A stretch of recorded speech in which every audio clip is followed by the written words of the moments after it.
Buenas tardes, colegas diputados, colegas diputadas. Le va a hablar la persona que estuvo encargada de la comisión que redactó el informe sobre el decreto de emergencia económica. Todos reconocemos la magnitud de la crisis. Esta crisis tiene una expresión que es una inflación que ha colocado a Venezuela a las puertas de un proceso hiperinflacionario. Escasez pronunciada y aguda y destrucción del bolívar como unidad monetaria. Pero esa no es la causa del problema, esa es la expresión del problema. La causa del problema es un modelo económico fracasado que nos trajo a esta situación y que hizo una especie de milagro en Venezuela, y ese milagro consiste en malbaratar los ingresos provenientes del petróleo por el orden de 980.000 millones de dólares recibidos entre 1999 y 2015, un récord mundial. Ahora, ¿cuál es ese modelo que fracasó? Este modelo que fracasó tiene tres características principales. Primero, el intento del Estado de monopolizar la actividad productiva y pasando de ser un Estado social a un Estado empresarial, hoy quebrado. Segundo, transformar a Venezuela de una economía semi-industrializada a una economía fundamentalmente importadora. La participación de las importaciones en la oferta total de Venezuela pasó de 25% en el año 1998 a casi 60% al final de 2015.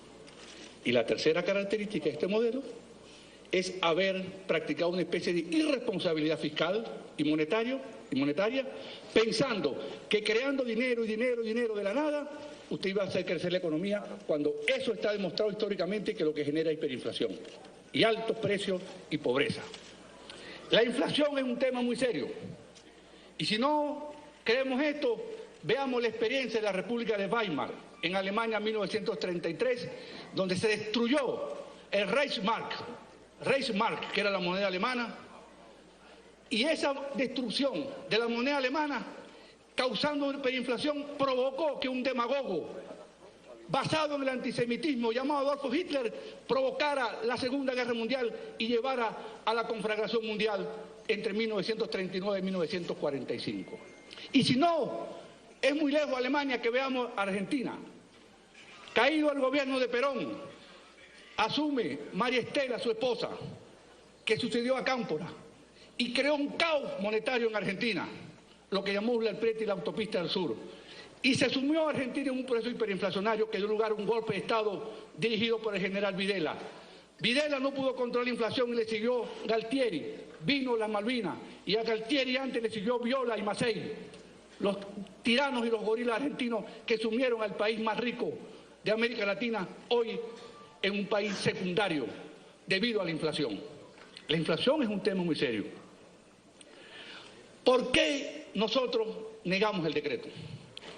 Negamos el decreto porque es más de lo mismo. Las mismas políticas producen los mismos resultados. Y en consecuencia, al negar el decreto, abrimos una posibilidad, porque están contenidos en el informe un conjunto de recomendaciones que el gobierno tendría que aplicar para ayudar a salir del país de la crisis.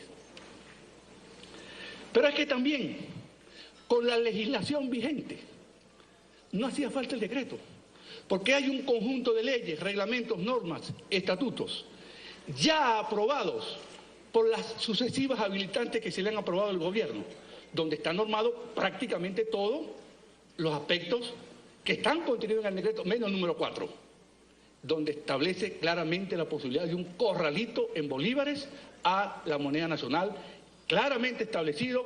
Creo que fue un error de redacción, porque alguien que haya pasado por una escuela de economía y tenga un grado mínimo de alfabetización no puede redactar un decreto tan peligroso, no solamente para el país, sino para el propio gobierno que lo escribió.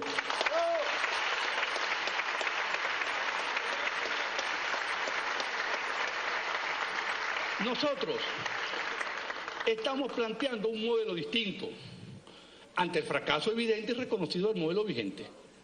Es un modelo encaminado a que la economía crezca. ¿Qué significa el crecimiento de la economía? Que en promedio hay más producto por habitante y hay más ingresos por habitante, porque la primera identidad macroeconómica que un estudiante de economía aprende en el tercer semestre de economía es que el ingreso es igual al producto. Si la economía crece, hay más ingresos. Entonces tú no puedes repartir lo que no has producido. Entonces, por la mano izquierda, producto, con esta mano reparto. Producción y distribución. Modelo de progreso para un país. Bajar la inflación, porque jamás habrá política social en ningún país con tasas de inflación y un país hiperinflacionario. Porque jamás, nunca, el salario le va a ganar la carrera a los precios. Esa es la experiencia histórica de Venezuela, donde los salarios han caído consecutivamente producto del aumento de los precios. Y luego, el tema de la pobreza. Tenemos que buscar las maneras, la forma de encarar este tema de la pobreza que está agudizándose y acrecentándose. Las cifras de la Católica, las cifras de la Central y las cifras de la Universidad de Simón Bolívar, que pasaron a ser una especie de Instituto Nacional de Estadística porque este instituto dejó de publicar las cifras, consignan que al final de 2015 los niveles de pobreza escalaron prácticamente al 70% medido por la línea de pobreza. Y medida por el índice de necesidades básicas e insatisfechas, estamos en los récords históricos. ¿Qué hicimos con la riqueza petrolera? La volatilizó un modelo fracasado y queremos contribuir a la solución del problema. Porque como lo he dicho varias veces, no creo en la política de Sansón, que es que la crisis me va a afectar solamente a mí. Cuando Sansón fue colocado en aquel templo y la fuerza de la crecida de su cabello le dio la fuerza para tumbar el templo, se murió Sansón y se murió también los que se están riendo en ese momento en aquel templo.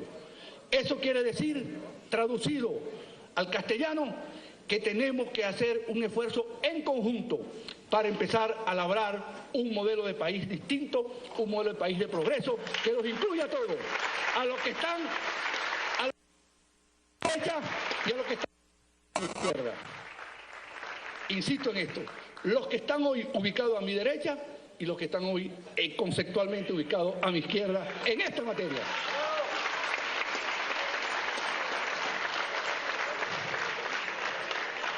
Y estamos listos, además, para atender cualquier solicitud del gobierno. Estamos listos para atender cualquier requerimiento, cualquier asesoría, porque vemos un gobierno desconcertado que no encuentra qué hacer con el país. Una cosa declara Luis Salas, una cosa distinta declara Pérez Abad, y una cosa distinta a lo que dijo Pérez Abad y a lo que dijo Salas, declara mi amigo Jesús Farías. Entonces, con un gobierno incoherente, con un gobierno de estas características, lo mejor que puede hacer esta Asamblea Nacional es proponerle un conjunto de acciones de política para solventar la crisis y ayudarlo a salir de este atolladero, que no es un atolladero del gobierno, es un atolladero del país. Y en ese sentido, hay que definir una nueva política fiscal. Con inflación alta, con inestabilidad macroeconómica, jamás un país va a crecer. No es generando dinero de la nada que el país sale de la crisis. La consecución de niveles mayores de crecimiento, de estabilidad monetaria, no pasa por inundar de dinero a una economía que no quiere un dinero, que lo está repudiando y que va a comprar el dólar a cualquier precio. Una página web no desestabiliza un gobierno. El factor de desestabilización está a una cuadra de aquí, en el Banco Central de Venezuela, manejado irresponsablemente.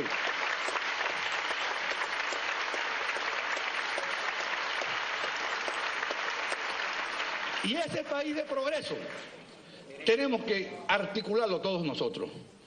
Tenemos que ponernos de acuerdo sobre algunos puntos esenciales de ese gran debate nacional para perfilar el curso de ese país, los objetivos, los instrumentos y los medios para que los objetivos e instrumentos se calcen y puedan ser alcanzados para el bien de todos nosotros. Porque yo no quepo en un país con esa desigualdad que existe en Venezuela. En un país donde hay una discrepancia social tan marcada entre los que tienen y los que no tienen. Nuestra tarea es servir a los más pobres, a los más humildes, a los que hoy están siendo víctimas de la inflación y a los que están arruinados por este modelo económico. Eso es Y la voluntad de cambio, de este pueblo se expresó con claridad y con determinación el 6 de diciembre, y hoy somos una mayoría clara y evidente en el país, una mayoría de progreso para un país distinto y un país mejor. Y voy a terminar con una frase que a mis compañeros de la bancada de la derecha, perdón, que están a mi derecha, probablemente le va a gustar. Dixi et exsalvavi animas mem. He dicho y salvado mi alma. Eso lo dijo el Prometeo de Treviris, Karl Heinrich Marx. Muchas gracias. Se me olvidó, por favor, discúlpeme, un reconocimiento al diputado José Gregorio Correa, quien fue secretario de la comisión y tuvo una labor extraordinaria en sus funciones. Muchas gracias. Muchas gracias, ciudadano diputado José Guerra.